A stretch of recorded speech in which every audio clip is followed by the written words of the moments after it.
Hey everybody, my name is Patricia, and I'm gonna read out of the NA book, chapter 5. What can I do? I'm sorry y'all haven't heard from me for a while because I was sick and also I've been in a lot of pain. So I've been staying clean and sober, so one day at a time. So we're gonna read out of chapter 5 out of the NA book. So it's called What Can I Do? Okay, let's start reading. Begin your own program by taking step 1 from the previous chapter, how it works. When we fully concede in our innermost selves that we are powerless over our addiction. Hold on a minute, I need my glasses.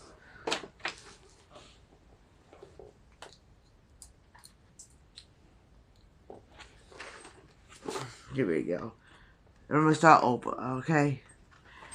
What can I do? Chapter 5. Begin your own program by taking step 1 from the previous chapter, how it works. When we fully concede in our innermost selves that we are powerless over our addiction, we have taken a big step in our recovery. Many of us have had some reservations at this point. So give yourself a break and be as thorough as possible from the start. Go on to step 2 and so forth, and as you go on, you will come to an understanding of the program for yourself. If you are in an institution of any kind and have stopped using for the present, you can with a clear mind try try this way of life.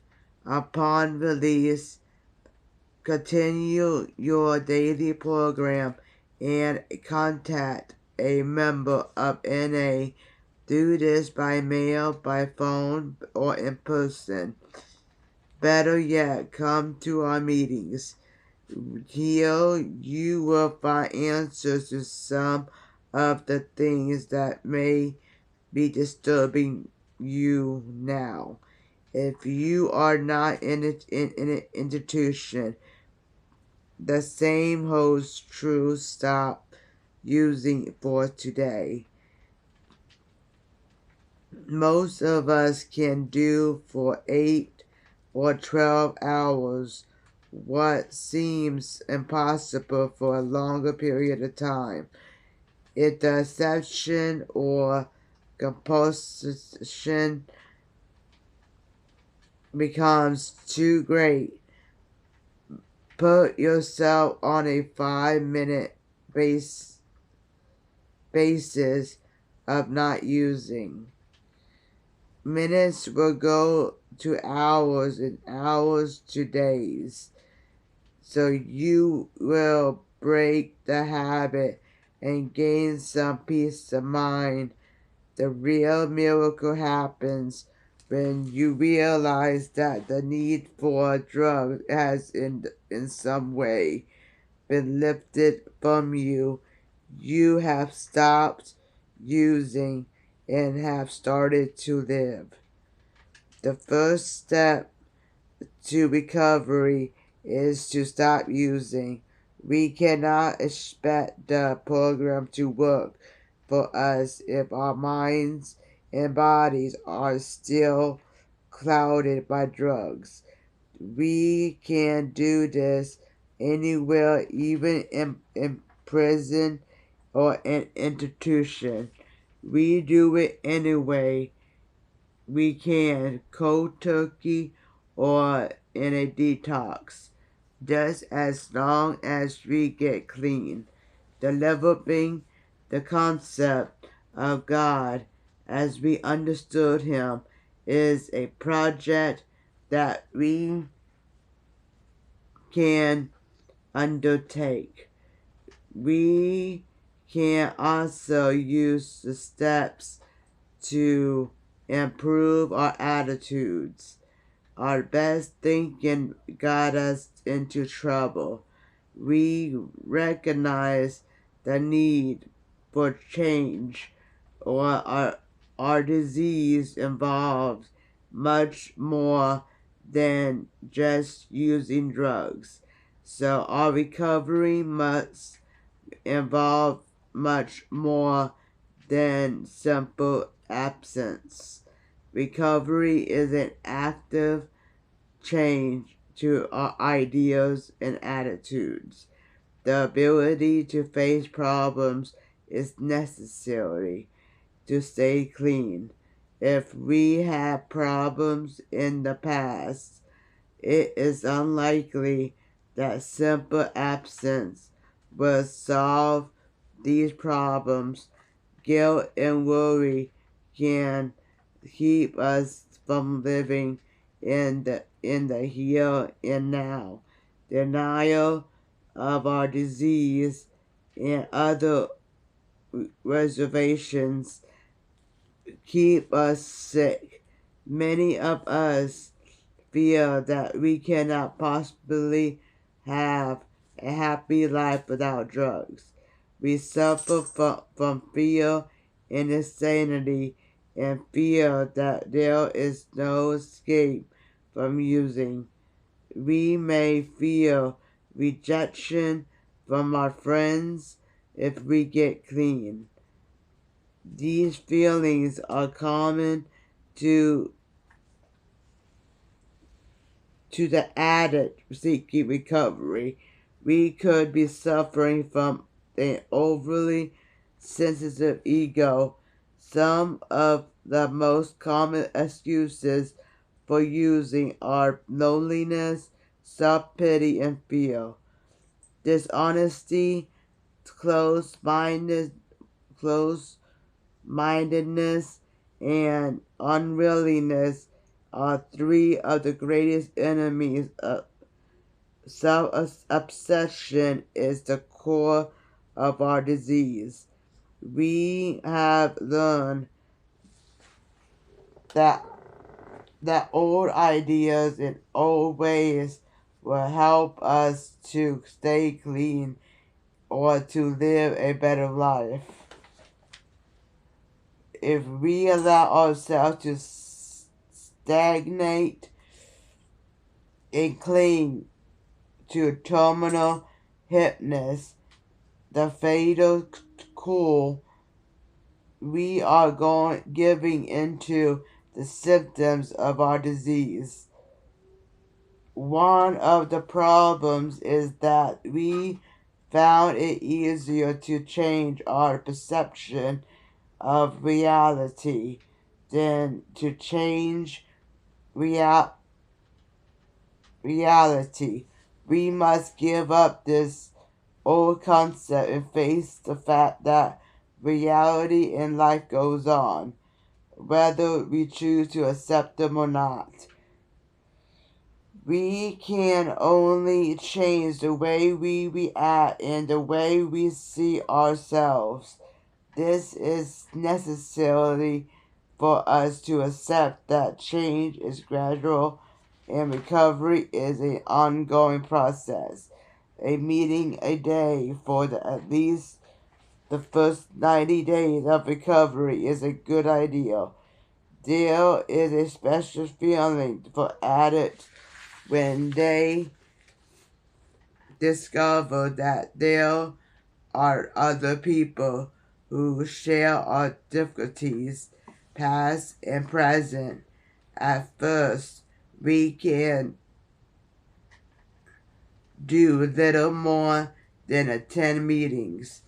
Probably we cannot remember a single word, a person, or thought from our first meeting. In time, in time, we can relax and enjoy the atmosphere of recovery. Meetings straighten our recovery. We may be scared at first because we don't know anyone. Some of us think that we don't need meetings. However, when we hurt, we go to a meeting and find relief. Meetings keep us in touch with where we've been, but more importantly, with where we could go in our recovery. As we go to meetings regularly, we learn the value of talking with other addicts who share our problems and goals. We have to open up and accept the love and understanding that we need in order to change. When we become acquainted with the fellowship and its principles and begin to put them into action, we start to grow. We apply effort to our most obvious problems and let go of the rest. We do the job at hand as we progress. New opportunities for improvement present themselves. Our new friends in the fellowship will help us. Our common effort is recovery, clean. We face the world together. We no longer have to feel backed into a corner at the mercy of events and circumstances.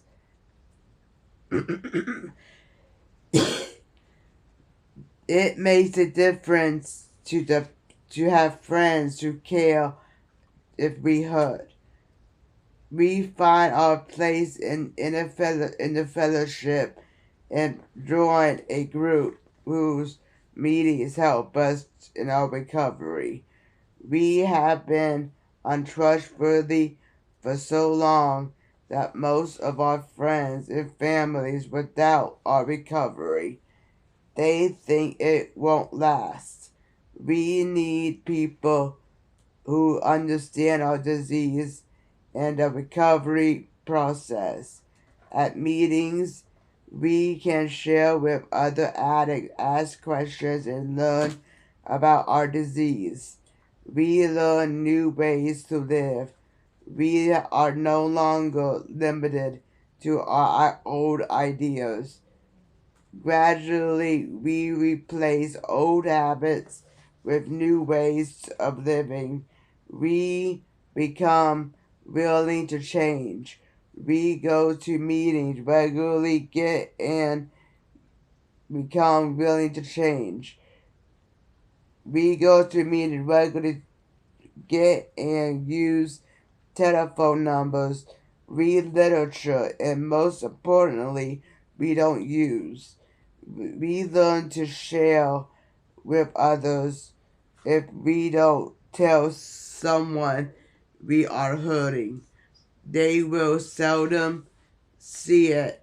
When we reach out for help, we can receive it. Another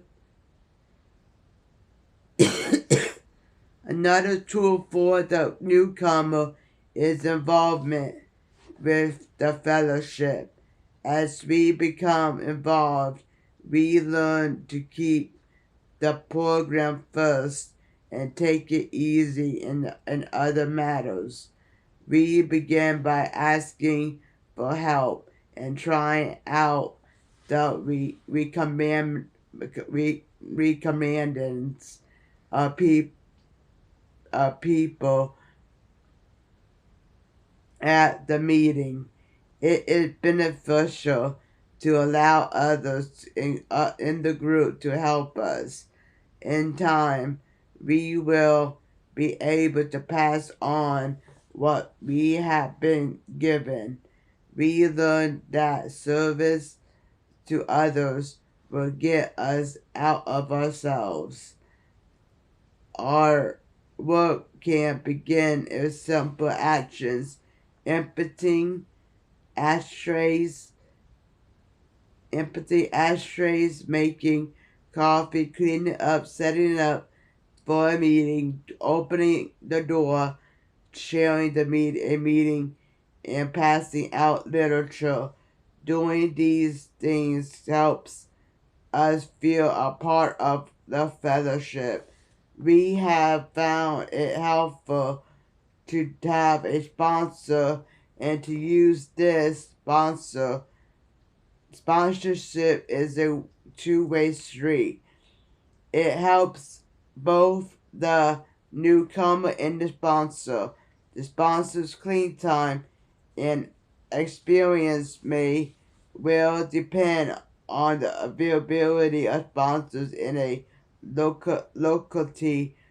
Sponsorship for newcomers is also the responsibility of the group. It is replied and informal in its approach, but it is the heart of the NA way of recovery from addiction. One addict helping another. One of the most profound changes in our lives is in the realm of personal relationships. Our earliest involvements with others often begin with a sponsor. And as newcomers, if we find it easier to have someone whose judgment we trust and in whom we confide.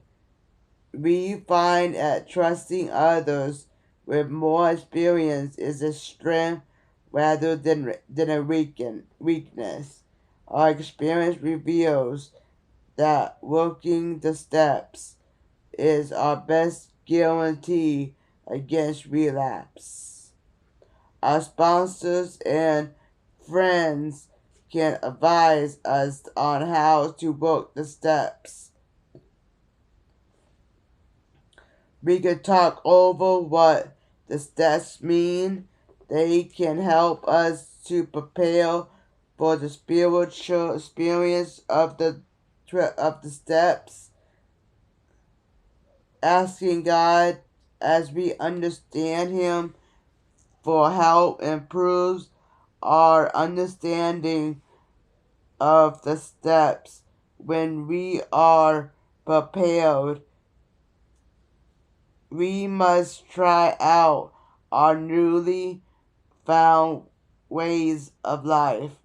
We learn that the program won't work when we try to adapt in our life. We must learn to adapt in our life to the program. Today we seek solutions, not problems. We try what we have learned on an experiential basis. We keep what we need and leave the rest. We find that our working the steps, communicating with our higher power, talking to our sponsors, and sharing with newcomers, we are able to grow spiritually. The 12 steps are used as a program of recovery. We learn that we can go to our higher power for help in resolving problems. When we find ourselves sharing difficulties that used to have us on the run, we experience good feelings that give us the strength to begin seeking God's will for us. We believe that our higher power will take care of us if we honestly try to do God's will. To the best of our ability, we can handle anything that happens. Seeking our higher power will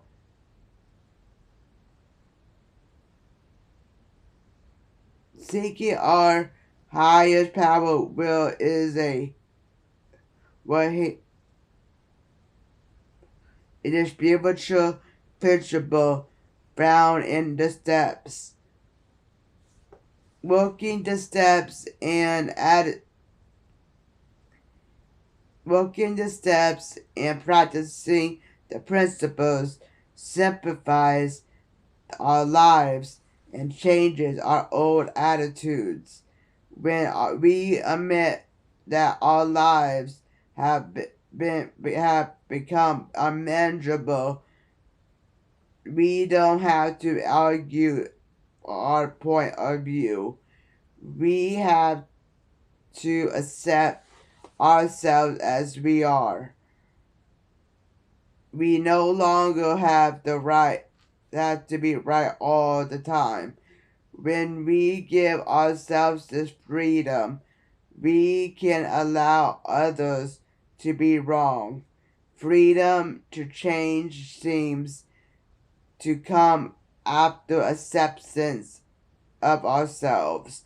Sharing with fellow addicts is a basic tool in our program. This help can only come from another addict. It is this help that says, I have had something like that happen to me and I did this.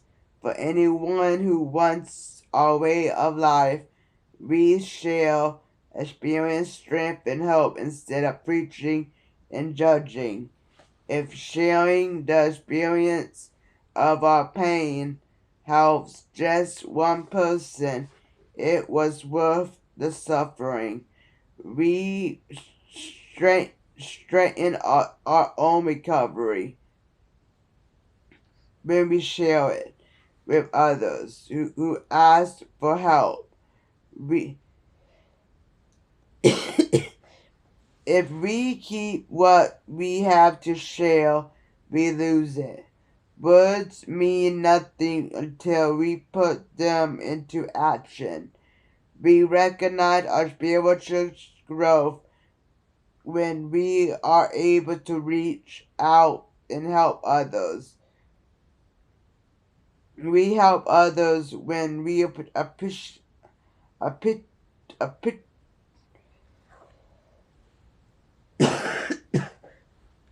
participate in service work and try to carry the message of recovery to the addict who still suffers. We learn that we keep what we have only by giving it away. Also, our experience shows that many personal problems are resolved when we get out of ourselves and offer to help those in need. We recognize that one addict can best understand and help another addict. No matter how much we give, there is always another addict seeking help.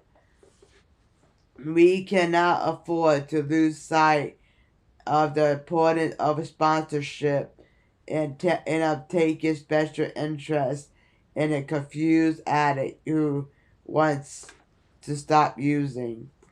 Experience shows clearly that those who get the most out of the Narcotics Anonymous program are those the world sponsorship is so important. Sponsorship responsibilities are welcomed by us and accepted as opportunities to enrich our personal NA experience. Working with others is only the beginning of service work. NA service allows us to spend much of our time directly helping suffering addicts as well as ensuring that Narcotics Anonymous itself survives. This way, we keep what we have by giving it away. Well, I'm sorry the way my voice sounds tonight, so, remember I've been sick, so, alright. Stay tuned for tomorrow.